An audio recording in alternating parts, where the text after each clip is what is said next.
Welcome to the Long Thread podcast about spinning, stitching, and weaving by hand. The podcast is presented by Long Thread Media, publishers of Spin-Off, Handwoven, Piecework, and Little Looms magazines. Find us online at longthreadmedia.com. I'm your host, Long Thread Media co-founder Anne Marrow. This is Anne's Book Club, a spotlight episode of the Long Thread podcast where we share conversations about some exciting new craft titles. This episode features new books from Schiffer Craft, Swatch Critters for the Pin Loom, which is out this month, and Profile Drafting for Handweavers, coming in November 25, both by Deb Essen. These and Deb's earlier book, Easy Weaving with Supplemental Warps, are available from Schiffer Craft. You'll hear my conversation with Deb, followed by a few of my favorite excerpts from the books. I hope you enjoy our conversation in the books as much as I have. Deb Essen is a well-known weaving expert and a frequent contributor to Handwoven and other magazines. The owner of DJE Handwovens, Deb teaches at conferences and guilds nationally and internationally. She lives in Victor, Montana. So Deb, thanks for joining me. Thanks for inviting me to be part of this. Last time I talked to you, you had only one book, which was Easy Weaving with Supplemental Warps. And now you have three books, two of which are brand new. And one of them, Deb, I think that you have a bigger range than most of the weavers I know, because one book is called Swatch Critters, and it is about pin loom squares and what you can do with them. And the other one is called Profile Drafting for Handweavers. So can you tell me who these three different books are for? They're for people that just like to weave and they're curious about all kinds of different weaving things. I did them. The original book, Easy Weaving, was done originally because I got really, really frustrated doing the Certificate of Excellence and having to go to all these different books to try and find information, and especially on supplemental warps. So I decided that I would write it down. As somebody who is not a very proficient weaver, I have to say that Easy Weaving with Supplemental Warps seemed like kind of is it really easy, Deb? It is. And I didn't come up with the title. The big thing with supplemental warps is the setup of the loom. And I came up with a couple of unique setups by experimenting when I was doing this Certificate of Excellence and then experimenting more as I went along. And I put those into the book because the biggest part of supplemental warps is getting that loom set up so that you can thread that supplemental with the base cloth and interweave the two together. I just love supplementals. And I just wanted to share the information that I had gathered and learned as I was working with it. So, and that book was about weaving, but also how you interact with your loom. And your new book, Profile Drafting for Handweavers, it seems like it's really much more about the internal work of planning. Is that right? Yeah, that's a really good way of explaining it or saying it, is that it's more the planning steps. Although this is another book that came about because all this profile drafting information is in all these different books. Now, I have a compulsion to buy books. I just have to buy books. And I have a huge collection of weaving books that go way back. I've got really old ones. So I'm pulling things from all these books and I go, it would make a lot of sense to do a profile drafting book where you had one reference. Because when you do a profile draft, you create the design, right? And each of the squares in the threading and the treadling and the tie-up represent groups of threads that are working together in what we call blocks. And you have to be familiar with the different weave structures in order to fill in the information for those profile drafts, because profile drafts are really pretty darn easy. It's converting them to weave structures that can give you the trip-ups, and you have to go looking for all that. So what I did is here's how profile drafts work, here's how to set them up, here's what this all means, and then there's like 13 different weave structures and like 15 or 16 projects, at least one of each of those weave structures that are in the book. And it walks you through, here's a profile draft for this particular project. Here's the weave structure. Here's what you have to translate into your profile draft. And because it's a profile draft, you can use any of the profile drafts that are in the book.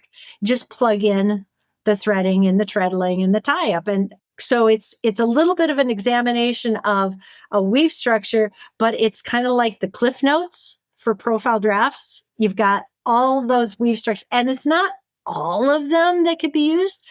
There's this point where you just have to stop.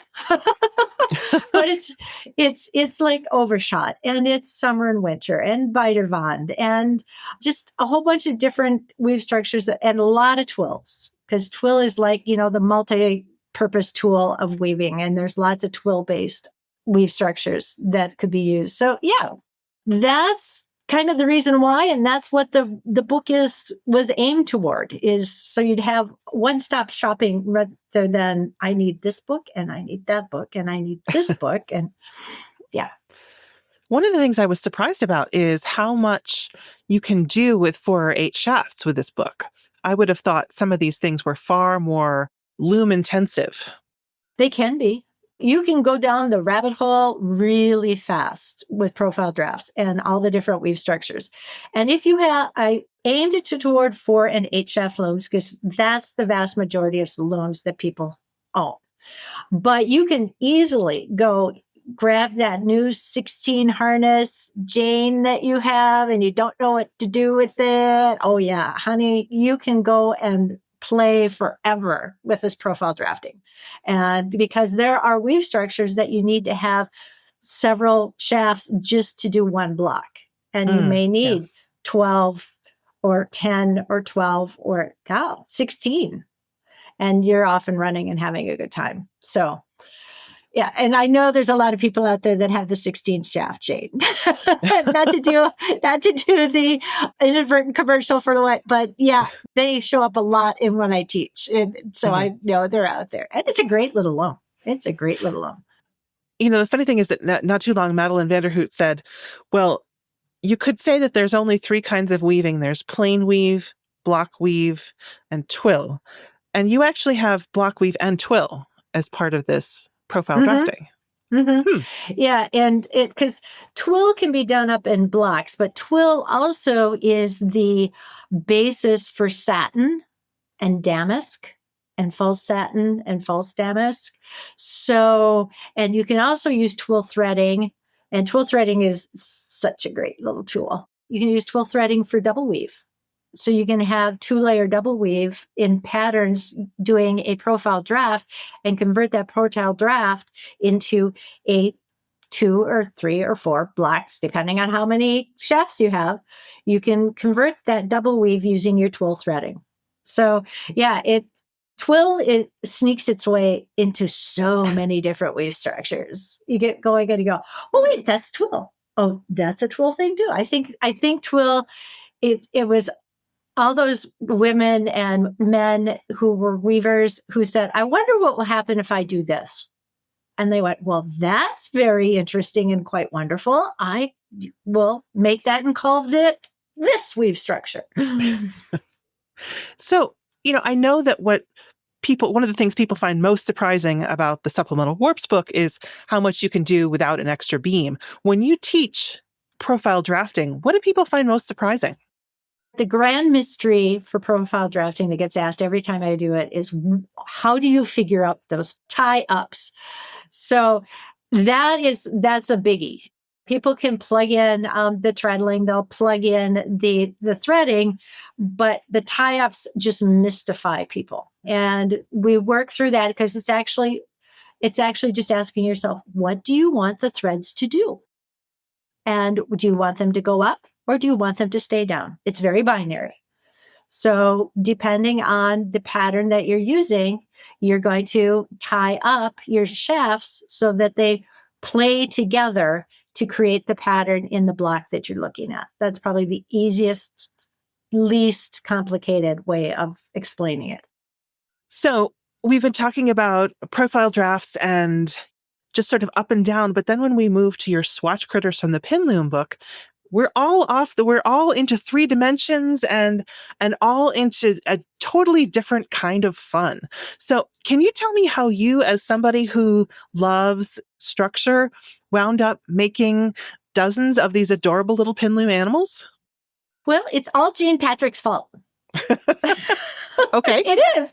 So back in 2013, I have my kits business where I design kits for handweavers.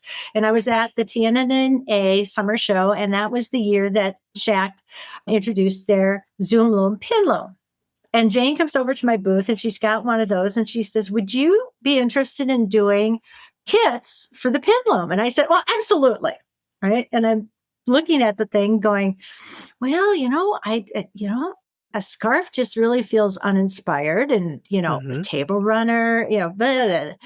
And I'm weaving some practice squares on it, falling in love with the little Zoom Loom. Right.